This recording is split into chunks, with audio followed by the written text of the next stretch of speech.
Sanibona bafethu uvane lo. So namhlanje ngizokhuluma ngobani na? Ngizokhuluma ngo-co-coaches be-Kaizer Chiefs. Abazi-ke bafethu o-coach abacoacha i-Kaizer Chiefs currently. Cedric Kaze, omunye-ke umjida langihlula ukulipronounce igama lakhe, but-ke Mulazo ngangitshela ama-comments. So abajida currently yibo o-coach be-Kaizer Chiefs, yabo. They took after the job after ukuhamba kukaNabi kwi-Kaizer Chiefs. Ukuhamba kwaNabi kwi-Kaizer Chiefs abantu abaningi babefuna labo coach laba bahambe because o-coach abebefike naye vele uNabi, yabo. Bathi-ke o-coach bathembisa ukuthi-ke i-Kaizer Chiefs bazokwazi ukuthi-ke bayenze ibe i-Kaizer Chiefs engcono kule season, ikwazi ukuthi-ke iqualify again kwi-African Cup of Nations, iqualify again kwi-CAF Champions League or i-CAF Confed, ba-challenge for ama-titles amakhulu. So ukuqala kwayo i-Kaizer Chiefs kule season izinto zayithembisa kakhulu, iyadlala kahle kakhulu ekuqaleni kwayo isizini, yabo. Izinto zahamba zabheda in between the season, lapho khona sesibona abadlali abaningi belimala be-Kaizer Chiefs, abadlali ababalekile be-Kaizer Chiefs, kubalwa khona abadlali abanjengobani na, abadlali abanjengoPeterson, okuyena umdlali we-Kaizer Chiefs owenza i-Kaizer Chiefs idlale kahle. Mekhona uPeterson uyawubona umehluka kuyona i-Kaizer Chiefs. Lokho-ke kuyiphazamisele kakhulu i-momentum yayo i-Kaizer Chiefs ukuthi-ke idlale kahle, yabo. There were many players who were injured. So umbuzo ulana-ke, ingabe bayahamba yini at the end of the season, yabo. I remember back then ungosikhathi inkinga sezikhona kwi-Kaizer Chiefs, abadlali bengekho, yabo, beshawa left and right.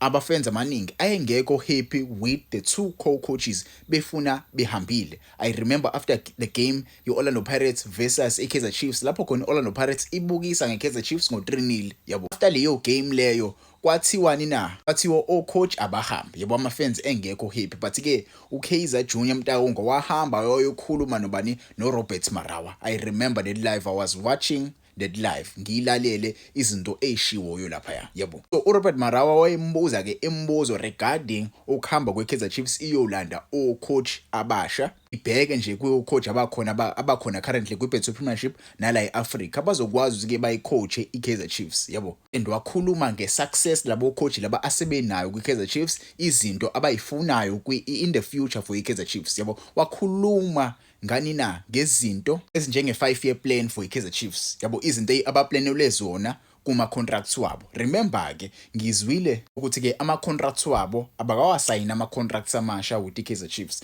Njengoba nje bengakawasayini ama-contracts amasha, kuningi okusazovela njengoba nje isizini izophela, kodwa-ke angikho lapho, ngizoqhubeka nje nale video. So kule plan le yabo bekhona with i-Kaizer Chiefs bayakwazi okumele bakwenze, yabo. Wakhuluma-ke laphana uJunior washo ukuthi-ke for i-Kaizer Chiefs ukuthi-ke ibagcine o-coach kumele benze njani. Bayawazi umsebenzi wabo. I-Kaizer Chiefs kumele idlale e-Africa because bafuna ukubooster i-experience kuma-players akhona currently, because they want to push for more continental football so they can gain i-experience and ba-add ama-players on top of that continental football, khona bezokwazi ukuthi-ke mebebuya la kwi-Betway Premiership babuye vele with i-experience e-right, abazokwazi ukuthi-ke ibasize ba-challenge for more titles against these South African teams akhona vele, yabo. Last season they managed, no, not last season per se, this season they managed ukuthi-ke badlale kuwona ama-CAF Confed, yabo, ngokuthi bawina indebe la season ye-Nedbank Cup. This season bakwazile ukuthi-ke baphume unumber 3, bawu-number 3 currently i-Kaizer Chiefs.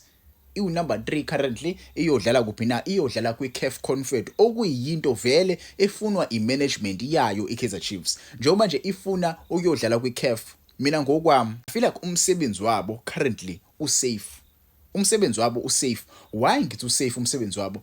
If labo coach labo bawu-2 bahluleka ukuthi-ke bayishaye Orlando Pirates, ngabe izinto ayibahambeli kahle currently.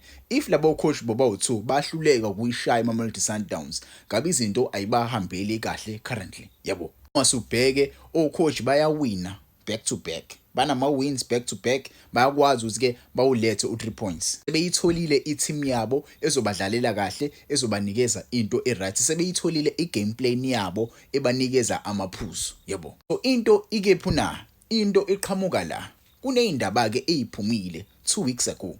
Iy'ndaba ziyaphuma nje regarding ubani na, uManqoba Mnqithi. uManqoba Mnqithi ungena lapho-ke, uManqoba Mnqithi ngathola umbiko kuthiwa-ke u-linked with i-Kaizer Chiefs, u-linked with i-Kaizer Chiefs, but-ke ukuba linked kwakhe with i-Kaizer Chiefs akekho linked just because uzoba ucoach yedwa, cha. akukho njalo. Uzoba ucoach on top of labo coach abakhona vele. Yabo, kuzobe isituation kabani na? Kuzobe isituation kaNabi nama co-coaches akhe akhona. Yabo. So iKaizer Chiefs they are pushing ukuthi ke bamlande uManqoba Mnqithi from iGolden Arrows. Ukuthi ke uManqoba Mnqithi asuke iGolden Arrows azocoacha iKaizer Chiefs. Currently ideal libafethu esafinalizwa. Yabo, kungenzeka nje iKaizer Chiefs iannounce soon ukuthi ke kuzokwenzekala kanjani. Ingabe ucoach uzofika ehamba yedwa noma ke labo coach laba bazobona ukuthi ke abathandi ukuthi ke bahlale weKaizer Chiefs because abathandi ukuthi kube khona omunye ucoach. Iyona ke into engakabi clear currently, but ke ngokuzwa kwami uManqoba Mnqithi hayi ngoba efuna uyiKaizer Chiefs kuphela.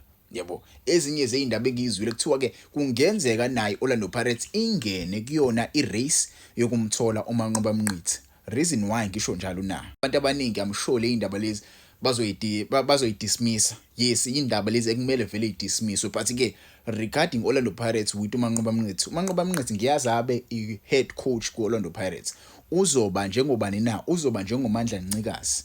Uzokwazi ukuyasebenzisana noMandla Ncikazi basize uAbdeslam Wadu. Izona ke indaba lezi engizwile regarding uManqoba Mnqithi. Yabo. So there is a battle between yona iKaizer Chiefs nayo nayo Orlando Pirates. But mina ngokubona kwami bengangcono ukuthi ke uManqoba aye kuyona iKaizer Chiefs. Yabo.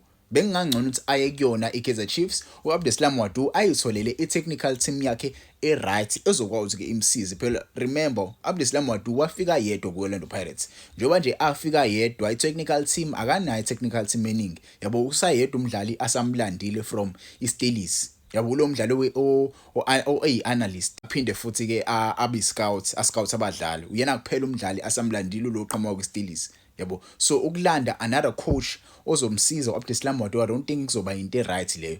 Ngcono nje kulandwe itechnical team, abantu mhlawumbe abanje ngodokotela bazokwazi ke bayisize team, abadlali basheshe balulame because maningi ama injuries esiye sibe nawo okuyinto ewarisha ngempela. Yabo, so angangcono uManqoba meyase aye kuKaizer Chiefs, but ke ngingengazi abanye abantu bangathini ngalokho. Ngokuzwa kwami kodwa ke co-coaches laba umsebenzi wabo bawushayile waba right. Okwamanje basa safe because bafuna ukueda uManqoba Mnqithi on top because they did well kule season le ezophela. Ingabe ke kodwa ke izinto izoshintsha yini because nawo uManqoba phela uwumuntu.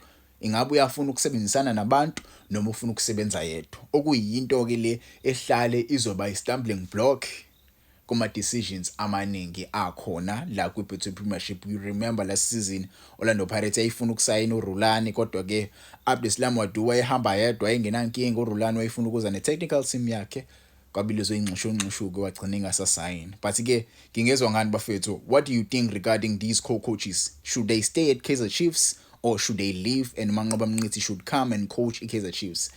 Your take, ungangitshela wena ke uzizwa kanjani ngale indaba lezi?